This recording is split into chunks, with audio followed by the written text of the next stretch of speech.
Bonjour à toutes et à tous et ravi de vous retrouver pour ce premier épisode d'Elan TV saison 2022-2023 et avec moi ce matin Savo Vucevic. Merci Savo d'être là. Bonjour.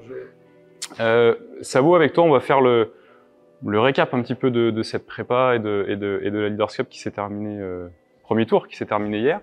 Mais avant de commencer par là, ça fait 2 mois maintenant que tu es arrivé à Chalon. Quel est ton ressenti sur ces 2 premiers mois ici? Comment te sens-tu? Comment est-ce que tu as été intégré au sein du club, de la ville, des fans? Je suis content d'être là, dans ce grand club historique qui malheureusement traverse une période difficile depuis un certain temps. Donc pour moi, ça a été un challenge, comme pratiquement je les ai eus durant toute ma carrière. J'ai été pratiquement toujours dans une situation comme ça, prendre les clubs qui étaient dans les problèmes. Et en quelque sorte, vraiment, ça m'a tenté de venir et d'essayer de donner ce que je peux à ce moment-là, que Elan Chalon retrouve l'élite où c'est sa place. Vraiment, dès le départ, je me sentais très bien, à tous les niveaux. Au niveau du travail, à l'entraînement, j'ai un bon groupe de joueurs. Il faut savoir une chose, pendant des années, il n'y avait pas une dynamique positive.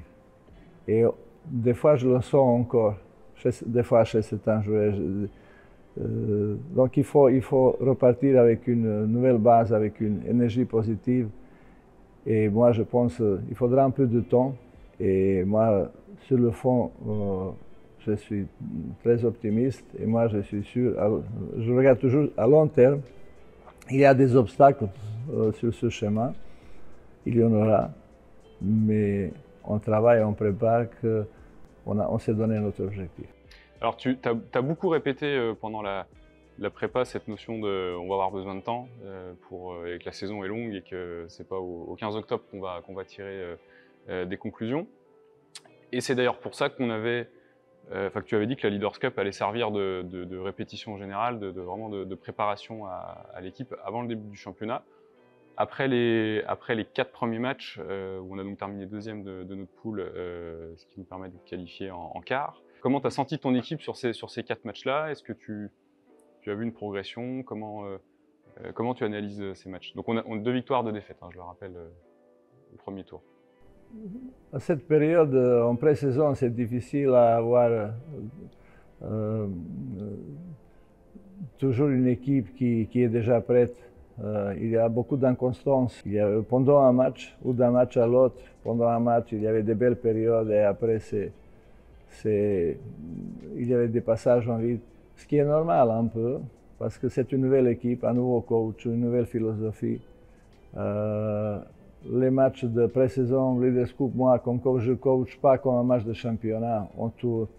Des fois, les joueurs qui ne sont pas bien, qui ont besoin un peu plus de confiance, même quand ils jouent pas très bien, je les laisse sur le terrain.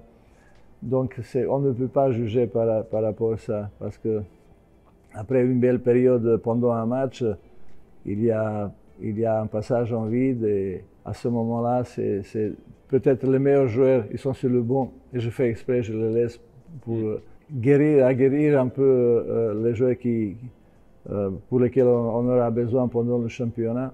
Donc on ne peut pas juger. Il faut qu'on trouve les leaders aussi sur le terrain et ça va se montrer sur le terrain avec leur travail.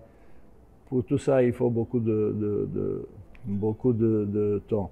Alors est-ce que justement ces matchs-là, on pourrait aussi parler de la Coupe de France et des matchs amicaux qu'on a eu début septembre. Est-ce que ces matchs-là t'ont permis, tu parles de leader, d'avoir des joueurs qui ont émergé, peut-être dans la hiérarchie, en tout cas à ce niveau-là? Oui, les joueurs sur le terrain, ils vont cristalliser les rôles en général, leadership, etc. Donc nous déjà, on a des joueurs qui par leur expérience, déjà ils sont des leaders. Il y en a d'autres qui peuvent émerger et donc faire une alchimie en général. Donc pour ça, les matchs, c'est le meilleur moyen d'arriver là. On va Alors, donc on va affronter Angers en quart de finale de la Leaders Cup. Donc le match aller aura lieu au Colisée le 25 octobre.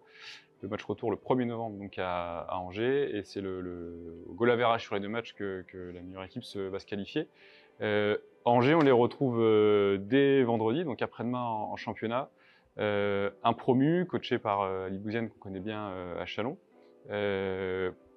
Est-ce qu'on a, et qui a vaincu en Leaders Cup, est-ce que c'est typiquement le match un peu piège pour démarrer ce championnat? Le premier match de championnat pour une équipe qui est favori, et nous on veut être ce statut de favori. Moi personnellement, en tant que coach, je veux qu'on soit favori, sans mettre une pression négative sur l'équipe, sur les joueurs. C'est mon job de gérer tout ça, donc je vais savoir gérer par rapport à moi, bien sûr. Mais je veux transmettre sur les joueurs que bon, il n'y a pas de pression négative, il y a juste savoir-faire que on a une équipe qui est capable et qui sera obligée de jouer les premiers rôles dans ce championnat. Donc c'est toujours un petit piège, surtout contre une équipe qui est montée de National 1, qui joue ensemble certainement depuis l'année dernière, qui n'ont rien à perdre, comme d'ailleurs beaucoup des équipes dans ce championnat qui vont dire contre Châlons, on n'a rien à perdre, et ce jour-là, c'est la balle va dedans. Ça rentre. Ça rentre. Et des fois, juste nous, il faut qu'on soit psychologiquement prêt, mentalement, de gérer ce genre de match, et collectivement et individuellement aussi. Donc, pour cette raison, il nous faut une bonne dynamique au championnat. Mais maintenant, c'est le premier match et il faut éviter les pièges. Moi, depuis longtemps, je dis le match plus important, c'est le championnat. C'est le début du championnat. Début de la prépa. Donc, c'est Angers maintenant. Ils sont bien, ils sont dans une bonne dynamique. Et c'est une des rares équipes, je crois, qui a gagné tous les matchs. Qui est la seule invaincue La seule invaincue en Leaders Cup. Donc on est prévenu, on sait, on ne joue pas contre un promu, on joue contre une belle équipe de Pro B. C'est les prémices d'un mois d'octobre qui est assez chargé. On a joué hier soir contre Champagne Basket. On va à Angers, on enchaîne à Fos-sur-Mer en Coupe de France avant la réception de Boulazac le 22, puis la double confrontation avec Angers, avec encore un match de championnat entre les deux. Est-ce que j'imagine que c'est un calendrier qui n'est pas forcément idéal pour toi pour démarrer la saison en termes de temps de travail à l'entraînement et de l'enchaînement des déplacements?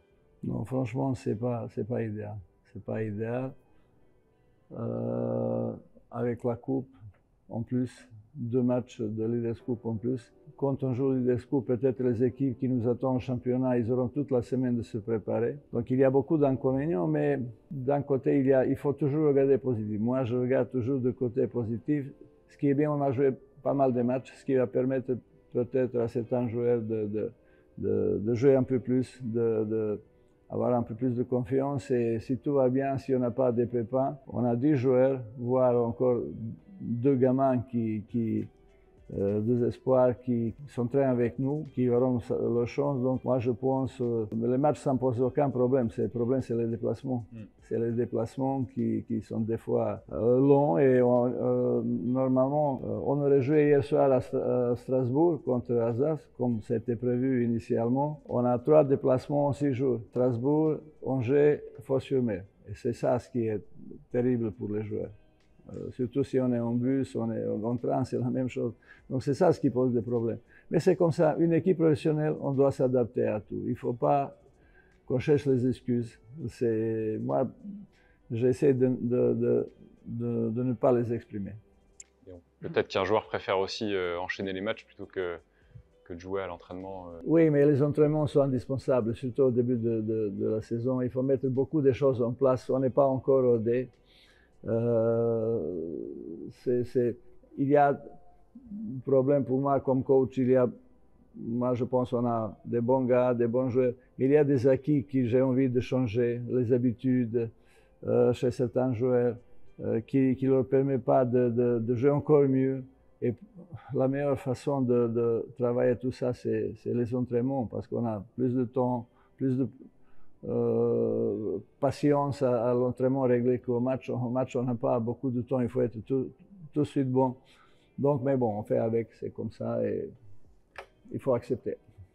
De toute façon, on n'a pas le choix. En tout cas, ça permettra de faire un premier bilan après la réception de Denain avant la trêve internationale le 5 novembre, avec déjà quasiment une dizaine de matchs qu'on aura joué. Ça vaut un petit point sur, on va dire, l'état général avant des troupes avant d'attaquer le championnat. Est-ce que alors Luka a pas joué hier soir, mais est-ce qu'il sera présent vendredi et est-ce que tout le monde est opérationnel après cette préparation? J'espère Luka il va reprendre aujourd'hui, mercredi. C'est pas une blessure grave ou c'est une petite inflammation au niveau talon, mais c'est une blessure qui le gêne, mais qu'il a depuis longtemps, mais ça lui a pas posé de problème.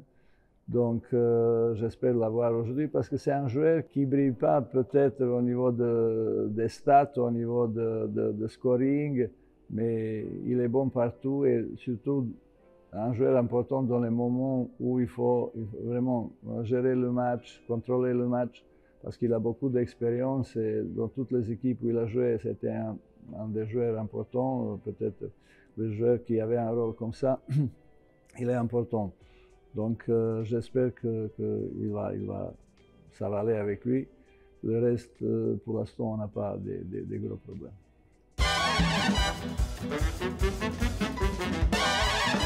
Ça vaut, nouvelle saison, nouvelle rubrique dans Elan TV avec notre partenaire Joabet, que vous pouvez retrouver donc sur le site www.joabet.fr. Vous avez un code promo qui va s'afficher en bas de votre écran pour vous, chers supporters, pour votre première connexion sur le site. Ça vaut, c'est très simple. Joabet permet aux supporters de parier en ligne et ça va être la tradition cette saison. Je vais te demander ton avis sur une ou deux affiches. Alors évidemment pas de basket parce qu'on n'a pas le droit, mais on a un très très beau week-end de sport qui nous attend et notamment un PSG-OM, le Classico dimanche, championnat de France de Ligue 1. Si tu devais choisir entre les deux. Je suis un très mauvais pronostiqueur, même pour le basket, même si je joue jamais, moi c'est pas mon truc. Mais c'est difficile à PSG et OM. Surtout si mon fils regarde ça, c'est un grand supporter de PSG et j'ai pas envie de se fâcher avec lui.